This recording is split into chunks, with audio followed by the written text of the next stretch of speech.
নমস্কার বন্ধুরা, পৃথার রান্নাবান্নায় আপনাদের সবাইকে স্বাগত।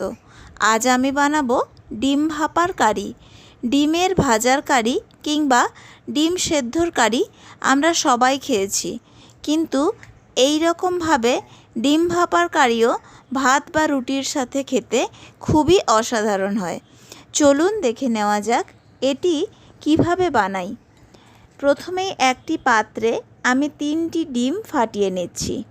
এর সাথে দিলাম পরিমাণ মতো লবণ ও হাফ চামচ হলুদ। খুব ভালো করে ফেটিয়ে নিচ্ছি। এবার এই রকম একটি স্টিলের টিফিন বক্স নিয়েছি। স্টিলের টিফিন বক্সে দিলাম 2 চামচ পরিমাণ সর্ষের তেল।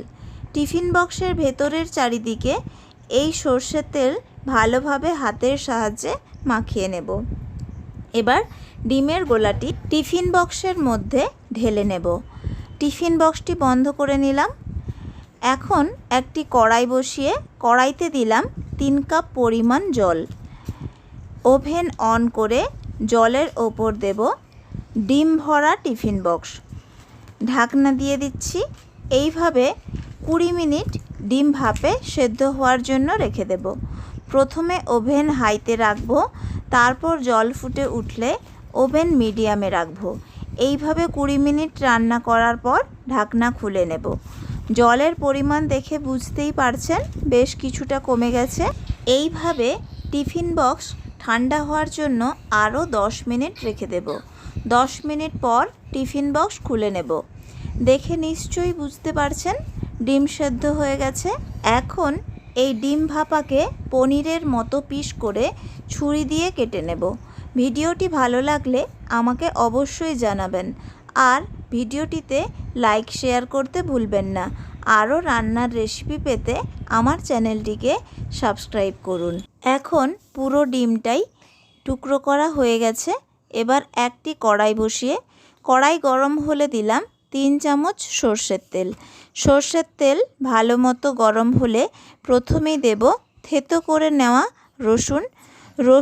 1 মিনিট ভেজে নেব। তারপর দেব কোচানো পেঁয়াজ। পেঁয়াজ প্রায় 2 মিনিট সময় ধরে ভেজে নিতে হবে। পুরো মশলাটা মিডিয়াম তাপে কষিয়ে নেব। পেঁয়াজ হালকা রং পরিবর্তন করলে দেব থেতো করা আদা। পেঁয়াজ ও রসুনের সাথে আদা 1 মিনিট ভেজে নিয়ে দেব টমেটো কুচি। 30 থেকে 40 সেকেন্ড টমেটো ভাজার পর দেব সমস্ত শুকনো মশলা।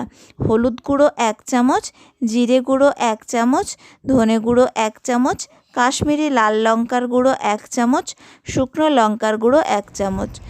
সমস্ত শুকনো মশলা অল্প জল দিয়ে কষিয়ে নেব। এইভাবে 2 মিনিট কষিয়ে নেওয়ার পর এখন মশলা থেকে তেল ছেড়ে এসেছে। এখন দিয়ে দেব ডিম ভাপার টুকরো করা অংশগুলো। এগুলো দিয়ে আরও 1 থেকে 2 মিনিট কষিয়ে নেব এবং মশলার পরিমাণে সামান্য লবণ দেব।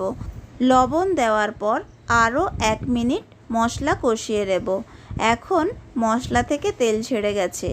এই সময় এর মধ্যে দেব 1.5 কাপ পরিমাণ গরম জল।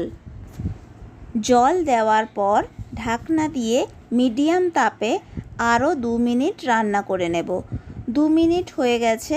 এখন রান্না প্রায় শেষের পথে।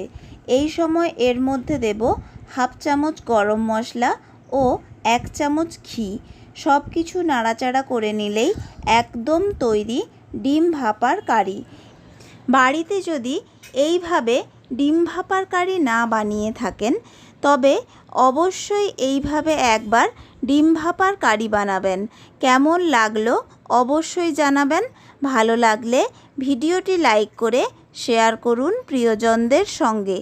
আর আমার চ্যানেলে নতুন হলে চ্যানেলটিকে সাবস্ক্রাইব করে পাশে থাকা বেল আইকনটি প্রেস করুন, যাতে পরবর্তী ভিডিওটি সবার আগে দেখতে পারেন।